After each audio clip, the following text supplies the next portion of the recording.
आज हमारे साथ स्टूडियो में मौजूद है रामधारी यादव जी। इनसे जानेंगे कि पूर्वांचल की जो लोकल जनता है या वहां के जो लोकल समस्याएं हैं, इनको लेकर क्या जनता में नाराजगी दिखी या जनता ने एक बार फिर से राम मंदिर के नाम पर भाजपा को अपना समर्थन दिया है। क्या कहेंगे रामधारी जी? चर्चा में शामिल करने के लोग जी बहुत बहुत धन्यवाद। जहां तक एक बात आपने कही कि राम मंदिर जहां लोगों के बीच में हम गए, युवाओं के बीच में गए और विद्यार्थियों के बीच में गए, तो राम मंदिर तो ऐसा मुद्दा नहीं है, क्योंकि पहले जैसा जवाब मिलता था 2019 में, उस तरीके का जवाब युवाओं का या आम जनता का नहीं मिला। राम मंदिर आस्था का विषय लोग कह रहे हैं, लेकिन चुनावी तरीके से उसको देख नहीं रहे हैं। राम मंदिर को आस्था की तरीके से देख रहे हैं, चुनाव की तरीके से नहीं देख रहे। पहली चीज। दूसरी चीज ये है कि पूर्वांचल में इंडिया गठबंधन पहले से ही मजबूत रहा है, चाहे वो गाजीपुर हो, आजमगढ़ हो, अम्बेडकर नगर हो, इन सारी जगहों पे ज्यादातर सीटें जो है समाजवादी पार्टी ने ली। तो उससे ऐसा नहीं है कि कमजोर है इंडिया गठबंधन।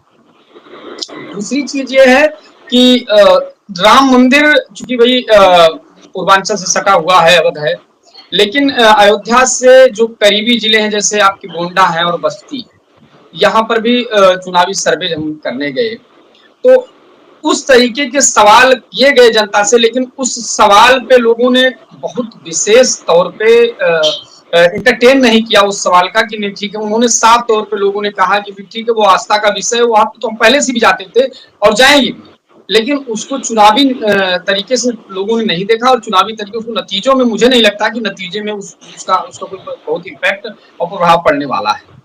और जहां तक जातीय समीकरण की बात करें, जैसे हम अगर शुरुआत करें अम्बेडकर नगर से, तो जातीय समीकरण और यहाँ के और सारे समीकरणों के अगर ध्यान में रखें हम, तो चूंकि बसपा से ही गए हुए रितेश पांडे थे, और इसके पहले 2022 में बसपा से गए लालजी वर्मा थे, और बसपा के प्रत्याशी कमर हयात हो रहे। तो अब जो तीनों प्रत्याशी हैं, तीनों बसपा के ही समझे कोर कैडर है। लेकिन अगर जातीय समीकरण और चीजें देखी जाए, तो इंडिया गठबंधन के जो प्रत्याशी लालजी वर्मा, चूंकि वर्मा वोट ज्यादा है अम्बेडकर नगर में, फिर इसके बाद जो है मुस्लिम वोट है, फिर यादव वोट है, तो इस तरीके से जो लामबंद हो रहा था, वो एक समझिए कि वो इंडिया गठबंधन के पक्ष में जा रहा है। गोरखपुर से क्या जी आपको रोकूंगा। गोरखपुर का इस समय जो स्थिति है, क्या लगता है आपको कि काजल निषाद रवि किशन को टक्कर दे पाएंगी? नहीं, देखिए, रवि किशन को टक्कर देने की बात जहां तक है, तो काजल निषाद को फिलहाल, सही बात है कि काजल निषाद को उस तरीके से लोग नहीं समझ रहे हैं जितना वजन जो है रवि किशन को। और हाँ, जातीय समीकरण वहां का ऐसा है गोरखपुर का कि निषाद वोट बैंक काफी है, क्योंकि प्रवीण निषाद वहां पे पहले भी सांसद रहे हैं, संजय निषाद के लड़के। लेकिन संजय निषाद के लड़के जो सांसद थे उस समय उनका जो संगठन था संजय निषाद का, वो गोरखपुर में मजबूत स्थिति में, संजय निषाद का संगठन भी मजबूत स्थिति में था। काजल निषाद को पहले तो लड़ाई संजय निषाद से करनी है, क्योंकि संजय निषाद का भी वर्चस्व वहीं पे है, वहीं से शुरुआत हुई, वहीं के रहने वाले, तो इसलिए जो है कि वो थोड़ा सा लड़ाई कमजोर हो रही है वहां पे। और ऐसा नहीं है कि काजल निषाद बहुत हल्के में है, वहां पे ठीक ठाक लड़ाई लड़ रही हैं और टक्कर भी दे रही हैं, लेकिन मुझे नहीं लगता कि वहां की सीट जो है ऐसा निकलने वाली है। जैसा वहां पे हम गए और देखे, तो ऐसा नहीं कि काजल निषाद के फेवर में वहां पे कुछ बहुत अच्छा हो रहा है, ऐसा नहीं है। लेकिन ये कि लड़ाई तो बनारस सबसे हॉट सीट उत्तर प्रदेश की, जहां से प्रधानमंत्री चुनाव लड़ रहे हैं, जहां की स्थिति में कोई इफ और बट नहीं हो सकता है। आपका क्या मतलब?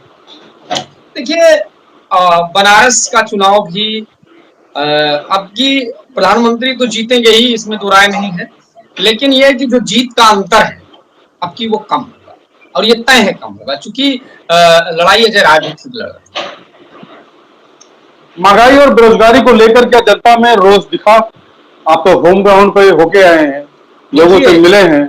महंगाई का इम्पैक्ट तो उतना फिलहाल दिखा, लेकिन उतना लोगों ने नहीं किया जितना बेरोजगारी को लेके युवाओं में रोष है। और वो किसी भी बिरादरी और किसी भी जाति के अगर बेरोजगार युवा हैं, उनसे मेरी बात हुई, स्टूडेंट से, जैसे मैंने जौनपुर में बात किया और आजमगढ़ में युवाओं से बात किया, जो कोचिंग पढ़ने जा रहे थे, तैयारी की, उनसे मेरी बात हुई, लड़कियों से मेरी बातचीत हुई। तो मैंने ये देखा कि जो जोश है उनमें कि पेपर लीक और साथ ही साथ उनको नौकरी ना मिलना, इन सब सारी चीजें जो है वो सामने आ रही हैं, जो बीजेपी के लिए नुकसानदेह हैं। आपको क्या लगता है कि उत्तर प्रदेश में बीजेपी कितनी सीटों पर जीत हासिल कर पाएगी? देखो, उत्तर प्रदेश में बीजेपी का जहां तक मुझे आंकड़ा है और जहां तक और पत्रकारों से मेरी बातचीत हुई और लोगों से बातचीत हुई, कुछ राजनीतिक विश्लेषक से मेरी मुलाकात हुई, तो मुझे ऐसा लगा कि भी पश्चिम में कुछ जगहों पे मैं नहीं गया, लेकिन ये जहां जहां गया पश्चिम, और कुल मिला के 45 से 55 के बीच में भाजपा रहने वाली है। तो आपको लगता है कि बीजेपी अपना इतिहास 45 से 55 के बीच में आपको लगता है कि बीजेपी अपना इतिहास दोहरा नहीं पाएगी? नहीं, अब देखिए, अब की लगभग लगभग देखो, अगर राजनीतिक विश्लेषकों की माने और मीडिया रिपोर्ट्स की भी माने, तो जितने भी पूरे भारत की अगर हम बात करें, जितने भी राज्यों में बीजेपी ने और पार्टियों को क्लीन स्वीप किया था और पूरी सीटें अपने हथियाने में कामयाब रही थी, वो स्थितियां आपकी नहीं होने वाली। हर जगह आपको सीटें घटेंगी, ये तय है। आपको क्या लगता है, आप मायावती को कमतर तो नहीं आंक रहे हैं? नहीं, देखिए, मायावती किंगमेकर की भूमिका में पिछले 2-3 चुनाव से रही, अब की फिर वैसे रही हैं। लास्ट मोमेंट पे उन्होंने थोड़ा सा अपना तेवर में बदलाव किया और टिकट में भी बदलाव किया है। तेवर और ये जो है कि वो थोड़ा सा लड़ाई कमजोर हो रही है वहां पे, और ऐसा नहीं है कि काजल निषाद बहुत हल्के में है वहां पे, ठीक ठाक लड़ाई लड़ रही हैं और टक्कर भी दे रही हैं, लेकिन मुझे नहीं लगता कि वहां की सीट जो है ऐसा निकलने वाली है। जैसा वहां पे हम गए और देखे, तो ऐसा नहीं कि काजल निषाद के फेवर में वहां पे कुछ बहुत अच्छा हो रहा है, ऐसा नहीं है, लेकिन ये कि लड़ाई तो हो ही रही बनारस बनारस सबसे हॉट सीट उत्तर प्रदेश की, जहां से प्रधानमंत्री चुनाव लड़ रहे हैं, यहाँ की स्थिति में कोई इफ और बट नहीं हो सकता है। आपका क्या मतलब? है।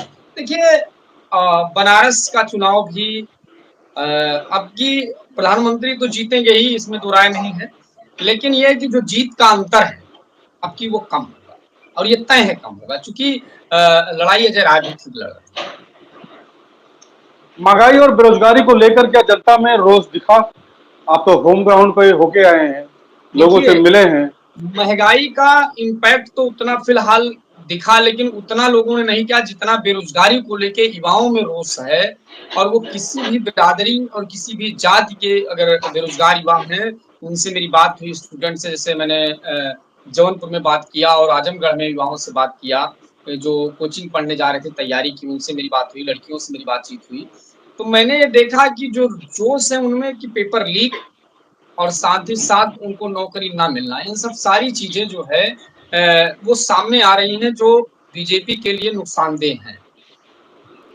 आपको क्या लगता है कि उत्तर प्रदेश में बीजेपी कितनी सीटों पर जीत हासिल कर पाएगी?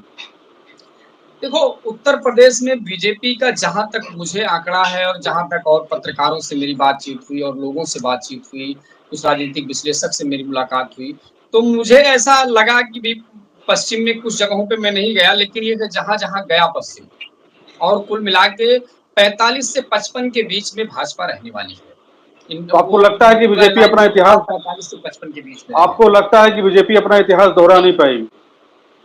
नहीं, अब देखिए, अब की लगभग लगभग देखो, अगर राजनीतिक विश्लेषकों की माने और मीडिया रिपोर्ट्स की भी माने, तो जितने भी पूरे भारत की अगर हम बात करें, जितने भी राज्यों में बीजेपी ने और पार्टियों को क्लीन स्वीप किया था और पूरी सीटें अपने हथियाने में कामयाब रही थी, वो स्थितियां आपकी नहीं होने वाली। हर जगह आपको सीटें घटेंगी, ये तय है। आपको क्या लगता है, आप मायावती को कमतर तो नहीं आंक रहे हैं? नहीं, देखिए, मायावती किंगमेकर की भूमिका में पिछले 2-3 चुनाव से रही, अब की फिर वैसे रही हैं। लास्ट मोमेंट पे उन्होंने थोड़ा सा अपना तेवर में बदलाव किया और टिकट में भी बदलाव किया है।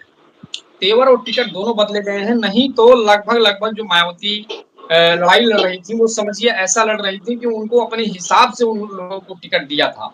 ऐसा जैसे पिछली बार कहा जा रहा था कि विपक्षी द्वारा बीजेपी की बी टीम है, ऐसा फिलहाल कुछ ऐसा दिख नहीं रहा था, चूंकि आनंद को निकालने के बाद, आकाश आनंद को जब उन्होंने निकाला, इसके बाद खुद भी डाउन हुई। आकाश आनंद मान लो फ्रंट पे नहीं है, तो उससे बसपा को तो नुकसान हुआ ही, लेकिन उसका फायदा किसको जाने वाला है, ये देखने वाली बात होगी कि जो वोट बैंक है वो डाइवर्ट किसकी तरफ हो रहा है। क्योंकि मायावती ने सबसे ज्यादा टिकट ब्राह्मणों में बांटा है, तो क्या आप ब्राह्मण वोट भाजपा का सीधे सीधे नुकसान करेगा? देखिए, ब्राह्मण वोट नुकसान करेगा, और आपकी जो है, जो उनका मोटिव था कि कांग्रेस को लेके पॉजिटिव नजरिया था मायावती, इसमें दो राय नहीं है। क्योंकि टिकट बंटवारे को लेके और आक्रामकता को देखने पे ये लग रहा था कि पूरा और पूरा जो है, उनका जो फोकस था वो बीजेपी को था, और सटीक मुद्दों पे। सबसे बड़ी बात आप देखेंगे कि आकाश आनंद के अगर भाषण आप देखेंगे, तो उन्होंने कभी मुद्दों से भटकने की बात नहीं करी, हमेशा मुद्दों की बात की, और इसीलिए शायद उनको युवा पसंद करने लगा था। और कुछ दबाव क्या स्थितियां रही होंगी, आकाश आनंद को बसपा ने अगर हटाया तो समझिए कि एक उगते हुए नेता को उन्होंने हटाया है। क्योंकि वो लोग सुनना पसंद कर रहे थे, बसपा के लोग, जो कैडर के लोग थे, वो भी सुनना पसंद कर रहे थे, उनकी भाषा और कार्यशैली दोनों। तो चलते चलते आपसे एक आखिरी सवाल। 400 का पारा, 400 पार का नारा लगातार बीजेपी दे रही है, और इस चुनाव में अगर भाषाई मर्यादा की बात करें तो दोनों पक्षों से लगातार भाषा की मर्यादा टूटी है। एक आखिरी चरण का चुनाव अभी बचा हुआ है, चुनाव प्रचार लगातार दोनों तरफ से जोरों पर है।